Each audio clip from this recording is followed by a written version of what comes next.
పిల్లల్లో జలుబు నుంచి మొదలుకొని అలర్జీ, ఫ్లూ, ఆస్తమా వంటి ఎన్నో సమస్యలు దగ్గుకు కారణమవుతున్నాయి. అయితే పిల్లల్లో తరచూ చూసేది జలుబు నుంచి వచ్చే దగ్గు మాత్రమే.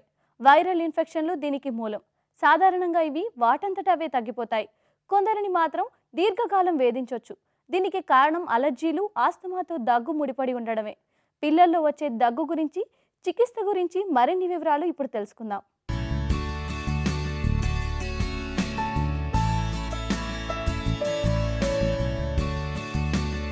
దగ్గు, జలుబును కలిగించే బోల్డెన్ని వైరస్లు స్వైర విహారం చేసే కాలం ఇది. వీటికి జ్వరం కూడా తోడు కావచ్చు. అయితే అంత మాత్రాన చేతికందిన మందులు, యాంటీబయాటిక్లు కొనేసి పిల్లలకు వాడకూడదు. కొన్ని మందులతో రుగ్మత తగ్గకపోగా పెరిగే అవకాశం ఉంటుంది. అంతకంటే ముఖ్యంగా మందుకు లొంగనంతగా వైరస్లు మరింత బలం పుంజుకునే ప్రమాదం కూడా ఉంటుంది. అయితే మందులు వాడడం ఆపేసిన తర్వాత తగ్గిన స్రావాలు తిరిగి విపరీతమయ్యే అవకాశాలు ఉంటాయి. పదే పదే ఆ మందులు వాడడం వల్ల రెనైటిస్ మెడికోమెంటేసా అనే సమస్య తలెత్తే ప్రమాదం కూడా ఉంది. మందుల వాడకంతో తరచూ జలుబు మొదలయ్యే పరిస్థితి ఉంది. కొందరిలో పెరిగిన స్రవాల వల్ల చెవి ఇన్ఫెక్షన్లు కూడా మొదలవుతాయి. ఈ మందుల ప్రభావంతో వాయు మార్గాల్లో పొడిగా మారుతాయి. కొన్ని రకాల దగ్గులు మరింత పెరుగుతాయి. ఏడాదిలోపు పిల్లలకు ఈ మందులు వాడకూడదు. పిల్లల్లో జలుబు, దగ్గు అనేది కనీసం ఏడాదికి 1-2 సార్లు వస్తూనే ఉంటుంది. ఈ జలుబు, దగ్గు వచ్చిన వెంటనే మనం దగ్గు మందు వాడాల్సిన అవసరం లేదు. ఎలాంటి మందులు వాడకుండానే హోమ్ రెమెడీ అంటే ఇంట్లో చేసే చిన్న చిట్కాల వల్ల కూడా ఈ దగ్గు, జలుబు అనేది చాలా వరకు కంట్రోల్ చేయొచ్చు. ఏదర్ అలర్జీ వల్ల కానీ లేదా వాతావరణంలో మార్పుల వల్ల వచ్చే చిన్న రకం జలుబు, దగ్గు అయితే ఈ జలుబు వచ్చిన వెంటనే మనం చేయాల్సిన పని ఏమంటే వాళ్ళకి సరైన మోతాదులో నీటి శాతం అంటే water, any other liquid, fruit జ్యూస్లు, సూపు ఇట్లాంటివన్నీ తాగించి ముక్కు, గొంతు, తర్వాత తెమడ అనేది తడి ఆరిపోకుండా ఉండే ఎన్విరాన్మెంట్లో ఉండి ఆ మాదిరి మనం ఏం చేస్తామో ఈ నీటి ఆవిరి అనేది ఇవ్వడం వల్ల మనకు ముక్కు రంధ్రాల్లో ఉన్న తేమ, తర్వాత గొంతులో ఉన్న తేమ, ఊపిరితిత్తుల్లో ఉన్న తెమడ ఇలాంటివన్నీ సరైన మోతాదులో దగ్గంగానే ఆ తెమడ అనేది క్లియర్ అయిపోయి పిల్లవాడికి చాలా కంఫర్టబుల్గా ఉండేటట్టు ఉంటుంది. ఇవి తర్వాత హాట్ లిక్విడ్స్, కొంచెం చల్లటి పదార్థాలు లేకుండా, దుమ్ము ధూళి తగలకుండా బయటికి పంపకుండా చూసుకుంటే చాలా వరకు జలుబు, దగ్గు అనేది 3 నుంచి 5 రోజుల లోపల తగ్గిపోతుంది.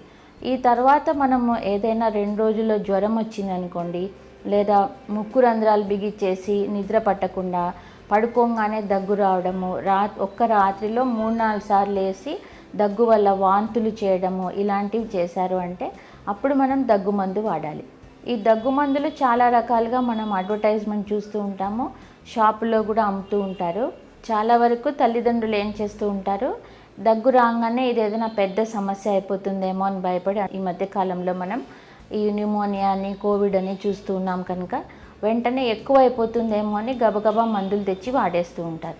కానీ ఇలా చేయడం మంచిది కాదు. దగ్గు ఎందువల్ల వచ్చిందో ముందు తెలుసుకునే తర్వాత దగ్గు మందులు అనేవి వాడాలి. దగ్గుతో పాటు తీవ్రమైన జ్వరం, అతి నీరసం, తిండి లేకపోవడం, ఆయాసం, శ్వాస వేగంగా తీసుకుంటూ డొక్కలు ఎగరేయడం, పిల్లి కూతలు ఉంటే నిర్లక్ష్యం చేయకుండా వెంటనే డాక్టర్ని సంప్రదించాలి. ఇవి ఫ్లూ, న్యూమోనియా లక్షణాలు కావచ్చు. వీటికి వెంటనే చికిత్స చేయాల్సి ఉంటుంది. పిల్లల్లో దగ్గు 2 వారాల కంటే ఎక్కువగా ఉంటే అలర్జీ, బ్రాంకైటిస్ వంటి సమస్యలు ఏమైనా ఉన్నాయేమోనని అనుమానించాలి. చలితో శ్వాస మార్గాలు చికాకు గురవుతాయి. దీంతో ఉన్నట్టుండి దగ్గు, ఆయాసం రావచ్చు.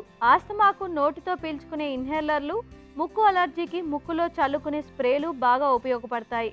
2 వారాలు దాటిన తర్వాత కూడా దగ్గు తగ్గకపోయినా, జ్వరం వస్తున్నా, బరువు పెరగకున్నా లేక తగ్గుతున్నా క్షయం ఉందేమో అని అనుమానించాలి. కోరింత దగ్గు ఒకసారి వస్తే 2-3 నెలల పాటు వేధిస్తుంది. ఇందులో శ్వాస తీసుకోవడానికి వీలైనంతగా దగ్గు ఉక్కిరి బిక్కిరి చేస్తుంది. దగ్గి కళ్ళు ఉబ్బుతాయి, వాంతి చేసుకుంటారు. పిల్లల్లో దగ్గు ఎక్కువయ్యి నిద్రలో మాత్రమే ఎక్కువగా వచ్చి వాళ్ళు చిరాకు పడుతూ ఉండి తర్వాత భోజనం చేయలేకుండా, పాలు తాగలేకుండా ఇంట్లో వాళ్ళందరికీ కూడా డిస్టర్బింగ్గా ఉందనుకోండి, తప్పకుండా అది మామూలుగా అలర్జీ వల్ల వచ్చే దగ్గు కాదు అనేది ఫస్ట్ అర్థం చేసుకోవాలి.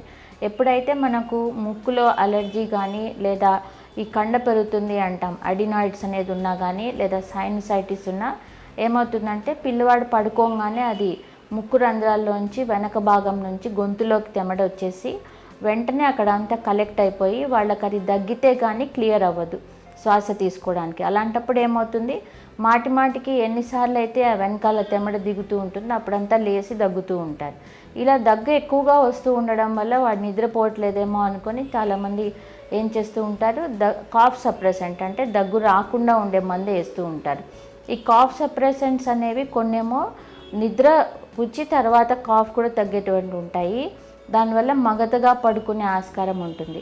ఇలా సెడేషన్ లేకుండా ఉండే కాఫ్ సిరప్ అంటే ఓన్లీ అలర్జీ మందు ఉండి దాంట్లో యాంటీ అలర్జీ సిరప్స్ అంటామే, అవైతే ఇచ్చి తర్వాత గొంతు సూదింగ్ అంటాం.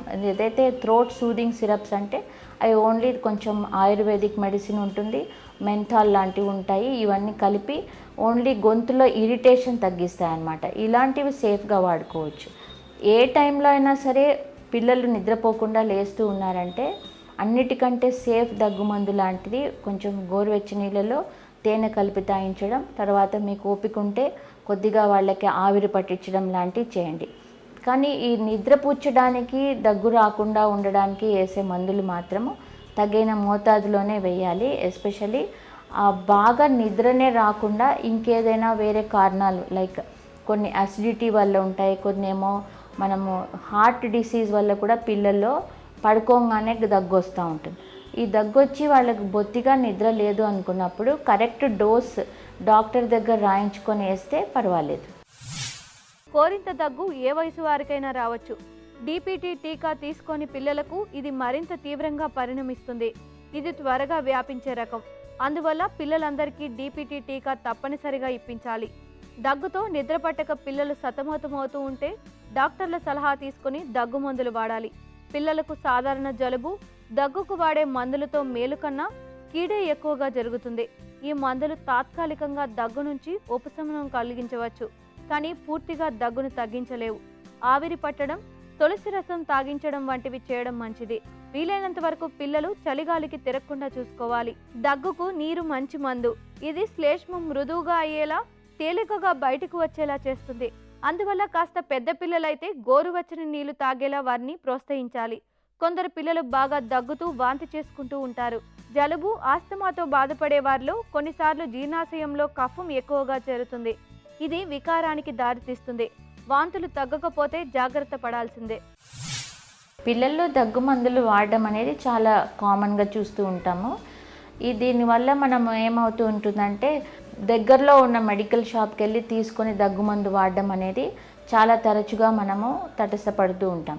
ఈ దగ్గుమందు ఎంత మోతాదులో ఇవ్వచ్చు, ఏ విధంగా ఇస్తే దీన్ని సైడ్ ఎఫెక్ట్ లేకుండా వాడచ్చు అనేది తప్పకుండా అవగాహన తెచ్చుకొని ఉండాలి. అన్ని మందులు కూడా చిన్నపిల్లల్లో వాళ్ళ వెయిట్ చూసుకొని వెయిట్ ప్రకారంగా క్యాలిక్యులేట్ చేసి డోస్ నిర్ధారణ చేయడం అవుతుంది.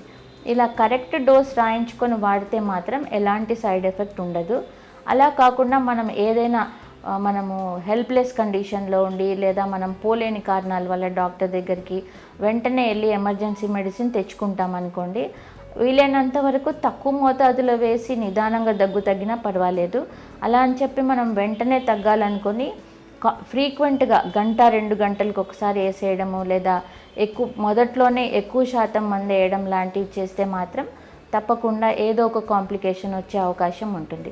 వీటిల్లో తరచుగా చూసేది ఏంటంటే చిన్నపిల్లల్లో మనం దగ్గు మందు వేసేటప్పుడు ఒక్కోసారి పొల మారుతూ ఉంటుంది, దానివల్ల దగ్గు ఇంకా విపరీతం అవుతుంది.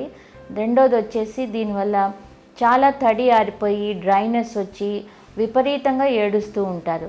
ఈ మూడోది కామన్గా చూసేది ఏంటంటే ఈ దగ్గు మందులు చాలా వరకు ఏదైనా ఆస్తమా హిస్టరీ ఉండి ఇంట్లో పెద్దవాళ్ళు వాడే కాఫ్ సిరప్ చిన్నపిల్లలకి వేసేసారు అనుకోండి, ప్రమాదవశాత్తు లేదా మీకు వీలు కాక తెచ్చుకోవడం వీలు కాలేక మళ్ళీ ఇదే వాడారు అంటే వీటిలో గుండె కట్టుకునే రేటు పెరగడం కానీ చాలా తరచుగా చూస్తూ ఉంటాం.